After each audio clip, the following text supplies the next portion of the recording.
The Phillies going down 0-2 in the best of 5 last night at Citizens Bank Park.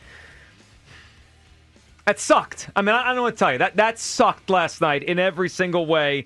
Good morning, Hugh, as the Phillies are on the brink of elimination. Good morning, Joe. Good morning, Philadelphia. Listen. I know y'all ain't trying to hear what I got to say this morning. Nope. I know y'all ain't trying to hear what I got to say this morning. And y'all going to call me some mean and hurtful names. I know y'all probably going to call me some mean and hurtful names in the You People chat. But the fact of the matter remains is we got one more try at this. We got one more crack at this, man. We got one more crack. It's wonderful, Hugh. We do. Mm-hmm. It's the truth. I know it don't feel good. And I know people are probably throwing darts. If they had pictures of me, they're probably throwing darts at it right now. But it's the truth. Yeah. Anything can happen. Jacksonville won last night. I don't care.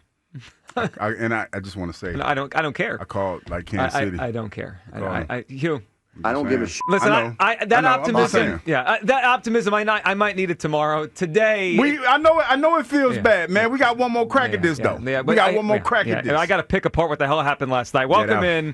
We got a lot to discuss. 215-592-9494. Dodgers 4, Phillies 3. In a weird way, and you were right. The series is obviously not over. It just feels over this morning. It's a bad. Listen, man. I'm not about to sit here and like my coach used to say in high school, blow smoke up your glutes. And you kind of did that for the first minute. I didn't, but you got one more crack at this. Yeah, but they do. And tomorrow will be a day to kind of look ahead to Game 3. Today I got to react to last night because that's an all-time bad one, and it felt like an era-defining loss for the Phillies last night. And there's a lot of blame to go around. Look, there was some good early. I thought Luzardo. We all had confidence yesterday on this show in Luzardo, and he shoved. He was awesome. He was everything you'd hope he'd be. The 7th inning rolls around. It goes bad. We'll talk about why. They go down 4-0. And I got to tell you, I just wrote the game off. 4-0. I said it's over. And I kind of started just accepting the reality of where we were. But then they fought. And they came back in the 9th inning. And it led to a crushing ending to that game. And there's a lot of blame to go around. We got to go through the blame here. And I want to get to the Stars because they stunk last night. And they stunk in the first 2 games. But what time was that, 9:30 last night? I have not stopped thinking about the bunt since 9:30. I haven't stopped thinking about it. It was, and I don't say this lightly, it was the worst decision of Rob Thompson's career. It was worse than what happened to Houston in 2022 when he pulled Wheeler for Alvarado. That was indefensible. That was one of the worst managerial decisions I have ever seen in a big moment. There is no defense for that bunt. It made no sense in any shape, way, or form. You have the slowest runner on the team on second base. You have a lefty reliever in who has walk issues. He walks batters. There are no outs in that inning. You have the Dodgers on the ropes. That is a scenario to go for the kill, to take momentum back in the series. And Rob Thompson chose to give them a free out. That was the ultimate get-out-of-jail-free card. It was unbelievable what I watched in the 9th inning last night. Rob Thompson, I don't know, and right now I don't believe he's going to be the manager of this baseball team a week from now. And last night was the nail in the coffin. He lost me. Rob Thompson lost me forever last night with that bunt attempt. That was a joke of a decision. It made no sense, and you played right into the Dodgers' hands. Any momentum we had, we gave it right back. So there's the bunt to attack, which I cannot believe is a reality today. Then there's the Stars, Hugh Douglas, and you've been on them the whole time, and you're right.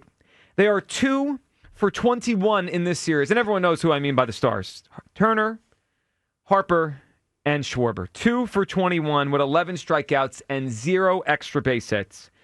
And then there's the defense. And all season long, and really for years, we've said this team's not a good defensive team.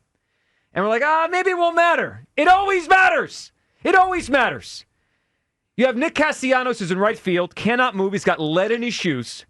And the Freddie Freeman hit should have been a single, became a double. And then the ball's hit to Trey Turner.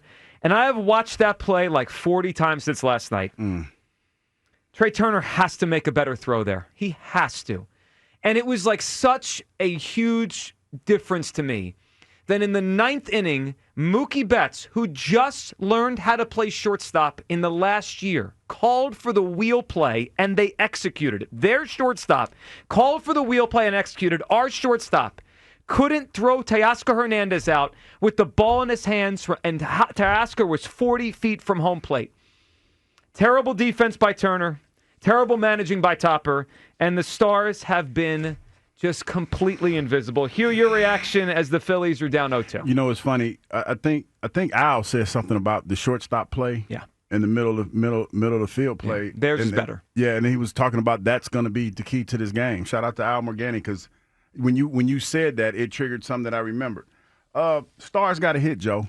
I know we like to talk about the managerial decisions and all that other stuff, but we wasted a great inning by Luzardo, or a great pitching effort by Luzardo. Yes. You're talking about retired, like he went 7 innings and retired 17 hitters. He retired that, and you look at that, and you're like, what are we doing? Like, he went in the history books last night. He was awesome. The only cat that did it more than him for the Phillies was Roy Halladay. So you look at that outing that you had, and I think I saw Rhea had a tweet, and she said, man, he needs more help. And she was talking about the pitcher. You need to give him help, man. That game should have not been what it was, and it shouldn't have came down to those moments that you're talking about, because the bottom line is this. Every postseason, it's the same old, same old. It feels like Groundhog Day, doesn't it? It's the same old, same old. And you talk about, Bedlam at the bank, that's old. With all due respect. Like, that was a moment that I wasn't even here for. And it's time to figure it out. You got to figure it out. You got one more game. And you have to figure it out. Your big dogs got to hunt. Man. And that's been the problem, ultimately. That you talk about between the three of them, Bryce, Trey, and who? Schwarber. Yeah. One hit. Yeah, it's disgusting. One hit. So your big dogs got to hunt, man. Yeah, and look, they're all to blame in different ways. Trey actually got on base twice last night, got the rally started in the 8th, so he hit a little bit last night. He got on base twice. He obviously grounded out to end the game. Trey's defense was the problem last night. And I know all year was, he's better at shortstop. And I said to everyone all year, every time someone said to me he's better at shortstop, I said, do you want the ball hit to him in the biggest moment? And no one with a straight face could say yes. And last night is why. Trey Turner is an athlete. His athleticism has got him by for 10 years. He's not a fundamentally sound shortstop. And it cost them last night. They obviously are not hitting enough at the top. And Hugh, you're right that it probably shouldn't have to come down to a managerial decision on a sac bunt in the 9th inning. I know that. And if the Stars were better, perhaps it doesn't. It's just indefensible. It's one of the worst managerial decisions I've ever seen. The Dodgers were reeling. Like, they were about to blow that game up 4-0. And they let him off the hook. And the worst part, we're going to let you hear from Topper here and Dave Roberts. The worst part is I was watching all of the postgame stuff. Hugh, the Dodgers wanted him to bunt. They were ready for it. They wanted it. They played right into their hands and gave them a get-out-of-jail-free card. Let's hear Topper after the game on the decision to bunt. Rob, what went into the decision to have Bryson stop bunt there as opposed to swinging? Just left on left. We're trying to tie the score. I liked where our bullpen was at based on as compared to theirs. So we played for the tie at home. It seemed like the Dodgers were expecting it. Was there any thought of taking it off after? Well, Mookie did a great job of disguising the wheel play. And we teach our guys that if you see wheel, just go ahead, pull it back and slash, because you got all kinds of room in the middle. But Mookie broke so late that it was tough for Stoddy to pick it up. Did you feel the limitations of your roster not being able to pinch run for Castellanos there? Well, I mean, it is what it is. So couldn't do much about it. I thought Stoddy laid down a good bunt, but it's the way it is. We knew that we were going to probably pinch it with Bader. We needed to have Willie there. Plus, if you pinch run Willie for Castellanos and then Bader hits, you have no one to run for him, and you don't have another outfielder. So, kind of hands were tied. Yeah. Is there any thought with? I'm it seemed done like with you had this a little bit of momentum there after not playing for the tie, or that didn't really enter the equation? No, I want to play for the tie. So I like where our bullpen was compared to theirs. I'm sorry I started cutting him off. He lost me last night. He wants to play for the tie because of our bullpen? Like, does he hear himself speak? Duran already was used last night. Robertson is coming in the game next. Play for the tie? How about we go for the kill? Also, I just want to point out to everyone, what's the best case scenario there? The bunt gets down, Castellanos is safe at third. He's the slowest runner on the team, right? Can we all agree on that? They're going to bring the infield in. He's not scoring on the ball in the infield. Bader's got to crush the ball to the outfield for it to be a sac fly to score Castellanos. Yeah, just for him to give him a chance. Right, like the best case scenario there is not even that great of a scenario. It's one out, him on third. You need a hit. I know Bader got one, but they might have walked Bader at that point and tried to set up the double play because they know Bader can't run. Like it made no sense what he did last night. And then let's listen to Dave Roberts. This is the one that just it killed me. Because the Dodgers planned for it and wanted it and got what they wanted. Here's Roberts after the game. Yeah, it was impromptu play that I just told Mookie, Stott's going to bunt. He's a good bunter, and so let's just run a wheel play. And Max, be aggressive, field it, and Mookie get over there and beat Castellanos there. And, those guys executed it to perfection. It was a lot tougher. They made it look a lot easier than it was.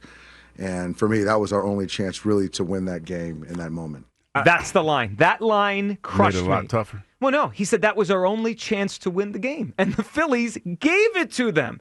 He talked to his infielders. He said, let's run the wheel play. He's going to bunt. This is our only chance to win. When you look at it, it's I guess the philosophy is sound. The guy that's on second base isn't the guy that you want there. Well, but doesn't that make the philosiphy not sound? Well, like it's not the ideal situation to be in. Right, all right. And then the way Mookie, to your point, Castellanos look like he's running. He has lead in his feet. No, because you have when you watch the play and you see Mookie picking him up and putting him down, and you see Castellanos, it's almost like his feet are, to your point, he looks heavy. Yeah. His feet just look heavy. He can't run. Yeah. I get your frustration. It's just and listen. You wish you had somebody. You wish you had a better runner in that position. And that's why you can't do it there. There are no outs. Vesia is a wild pitcher. He could have walked two more guys. You could have got Turner and Schwarber to the plate. It's just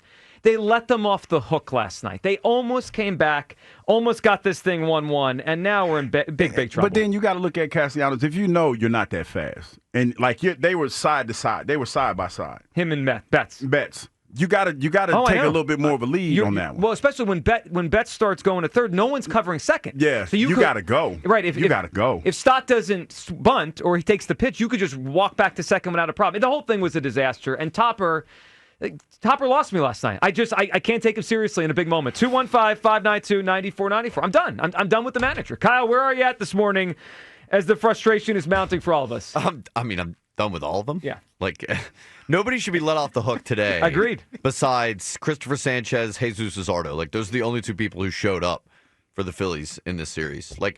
The real shame of it is that everybody who said all season long and for years now that the lights are too bright for these stars in October, they're being proven right now. What Hugh said about Bedlam in the Bank, that's an era gone by.